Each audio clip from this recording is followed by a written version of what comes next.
Bima dan Elena pernikahan kontrak, bab 7.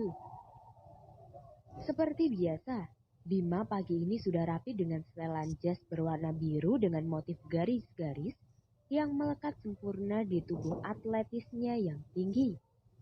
Aura kepemimpinan dan berkuasanya lelaki itu bahkan sudah tidak diragukan lagi. Bagi Bima, semua terasa sempurna seperti hari-harinya yang lain. Namun hal tersebut tidak bertahan lama. Semuanya tidak lain dan tidak bukan tentu karena adanya si bocah tengil yang kini duduk manis di dalam mobil Bima dengan senyum sumringah yang entah kenapa tidak menyenangkan bagi Bima. Pagi ini, setelah perdebatan panjang dengan Nyonya Puspa, akhirnya Bima mengalah dan mau menurut untuk mengantar Elena ke tempat kerjanya.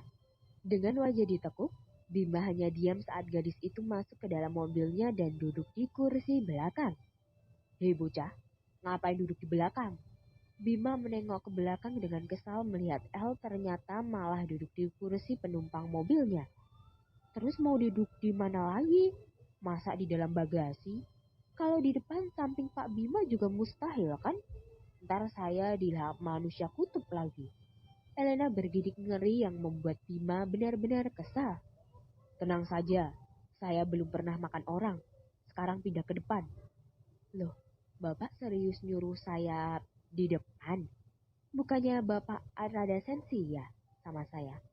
Jadi supaya aman, karena jujur saya juga sensi berat sama Bapak. Saya di sini aja deh, lebih baik untuk kita berdua. Kamu pikir saya supir kamu? Bima mulai mendesis galak. Apa? Biasa aja dong Pak. Bima menghembuskan nafas berat, lalu kembali menengok ke arah Elena sambil tangannya mencengkeram setir mobil kuat-kuat. Kamu duduk di depan atau saya nggak akan jalan. Saya nggak mau dibilang supir sama orang-orang yang lihat. Bima benar-benar sudah hilang kesabaran. Ya jangan Pak, nanti saya telat ke kerjaan. Yaudah, pindah ke sini. Kamu pikir cuma kamu yang bakal telat kalau kelamaan? Saya juga. Elena mendecik kesal. Dengan tatapan marah akhirnya ia mengalah dan segera berpindah ke kursi depan. Sedangkan Bima hanya menggalang frustasi karena bocah tengil ini. Sepanjang jalan, keduanya hanya diam. Demi mengurangi kecanggungan, Bima menyetel musik di radio yang akhirnya disesali pada detik berikutnya. Bima si pecinta ketenangan harus kembali dalam luapan emosi ketika lagu Raisa berjudul Cold It Be terdengar.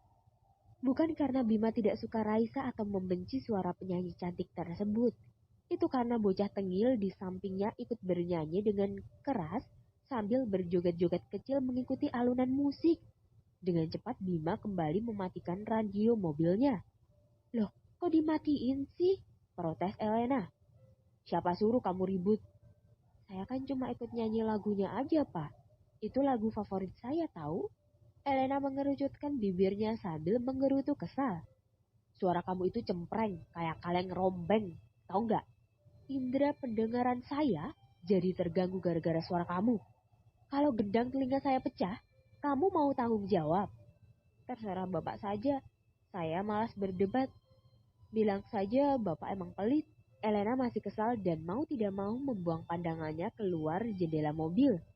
Hingga 10 menit kemudian mobil Bima berhenti tepat di depan Adelis. Makasih tumpangannya, ucap Elena singkat, kemudian membuka pintu dan turun dengan cepat dari mobil Bima. Bima hanya memperhatikan El yang sudah melangkah masuk ke Adelis sambil tersenyum nyaris tak kelihatan. Bisa bilang terima kasih juga sekalinya, gumam Bima. Bima kemudian kembali tancap gas menuju kantornya sendiri. Sudah lewat tengah hari, namun perasaan Elena masih tidak tenang. Sejak pagi tadi, dia sudah merasa gelisah tanpa sebab apa-apa. Itu alasannya mengapa tadi pagi di mobil Bima ia enggan berdebat dengan pengusaha muda sukses itu. Tapi semua terjawab saat ponselnya berbunyi.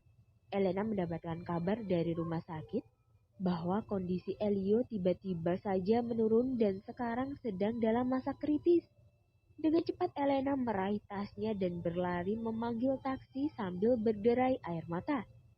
El El bahkan tidak mendengar lagi suara teriakan Nyonya Hanin yang bertanya dia mau kemana. Pendengarannya terasa tuli, yang di dalam otaknya hanya Elio, Elio, dan Elio. Bagaimana jika Elio akhirnya menyerah? Bagaimana jika Elio juga meninggalkannya? Pikiran-pikiran negatif itu menggerogoti otak Elena. Saat taksi berhenti di depan rumah sakit, El segera memberi uang ke supirnya dan mengucapkan terima kasih dengan terburu-buru. Tanpa peduli wajahnya yang sudah sembab karena air mata, El berlari dengan kencang ke ruang perawatan Elio. Yang dijumpai pertama adalah Dokter Nathan dan dua orang perawat yang baru saja keluar dari kamar rawat Elio. "Eli kenapa, Dok? Dia gak apa-apa kan?" tanya Elena dengan gusar. Nafasnya naik turun tak beraturan karena berlari. "Tadi Elio sempat drop. Jantungnya tiba-tiba saja berhenti. Beruntung kami masih bisa menyelamatkan Elio tepat waktu. Karena jika telat sedikit saja, mungkin kita akan kehilangan Elio untuk selamanya." Dokter Nathan menatap Elena dengan prihatin. "El, kamu boleh temui Elio sekarang. Saya masih ada urusan lain.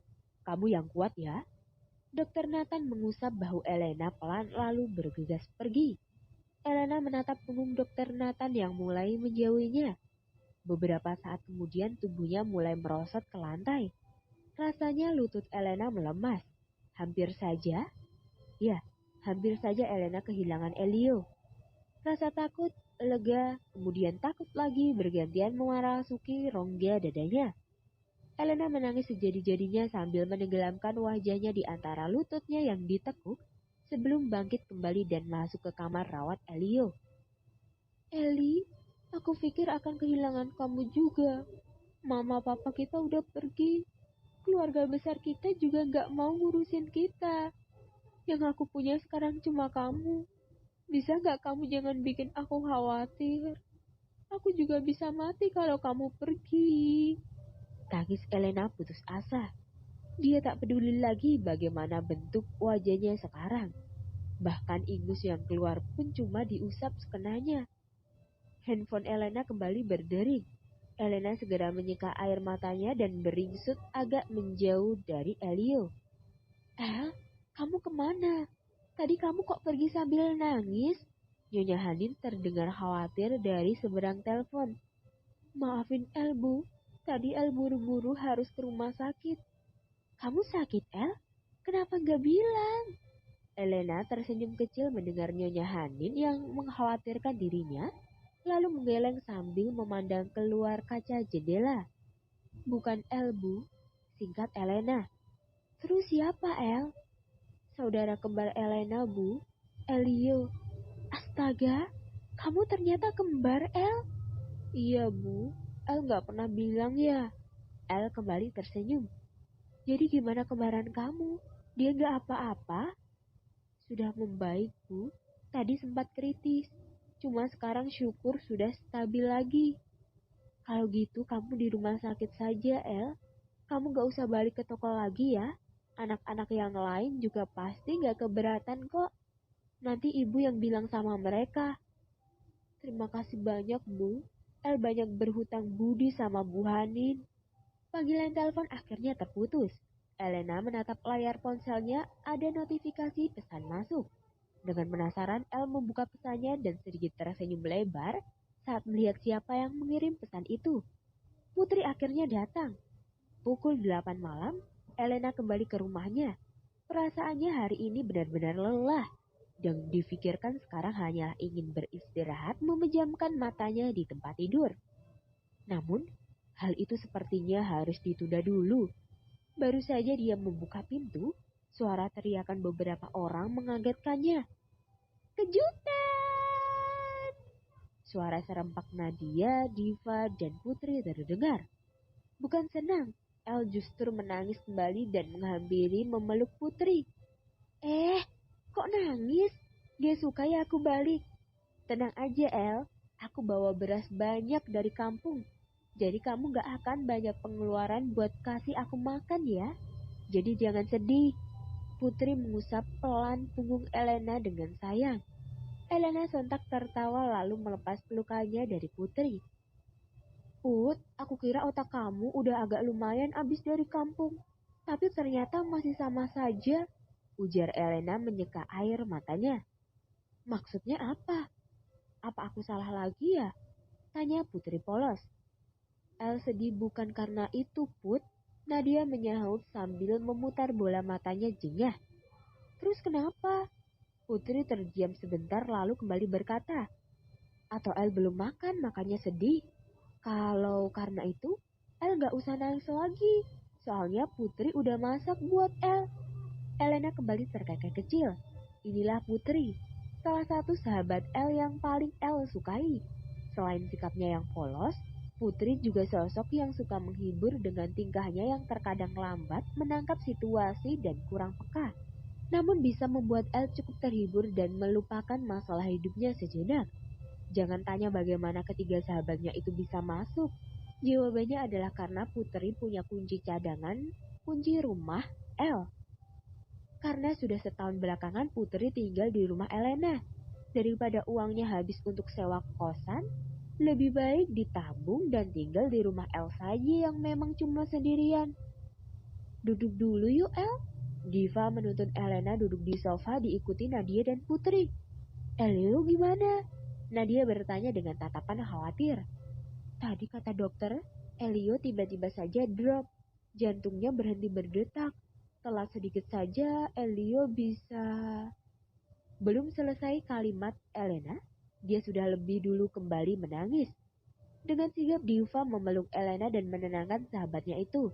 Nadia dan Putri saling tatap, prihatin lalu kompak ikut bergabung memeluk El. El jangan sedih ya, Putri udah di sini lagi. Jadi El gak bakal sendiri. Putri juga akan bantu El jaga Elio di rumah sakit ya. Putri kini ikut menangis, bahkan lebih kencang dari Elena. El, maafin kita ya. Tadi gak bisa ke rumah sakit.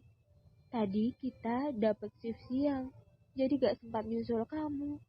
Kali ini Nadia yang bersuara. It's okay girl, aku ngerti kok. Makasih udah perhatian sama aku. Sama-sama El, jawab ketiganya. Kompak. El benar-benar bersyukur. Di tengah semua cobaan yang datang, Tuhan masih berbaik hati mengirimkan dia tiga sahabat yang selalu ada untuk menyemangatinya. Jika bukan karena mereka, mungkin El sekarang tidak akan sanggup bertahan di tengah berbagai cobaan yang silih berganti menghampiri hidupnya. Terima kasih telah mendengarkan.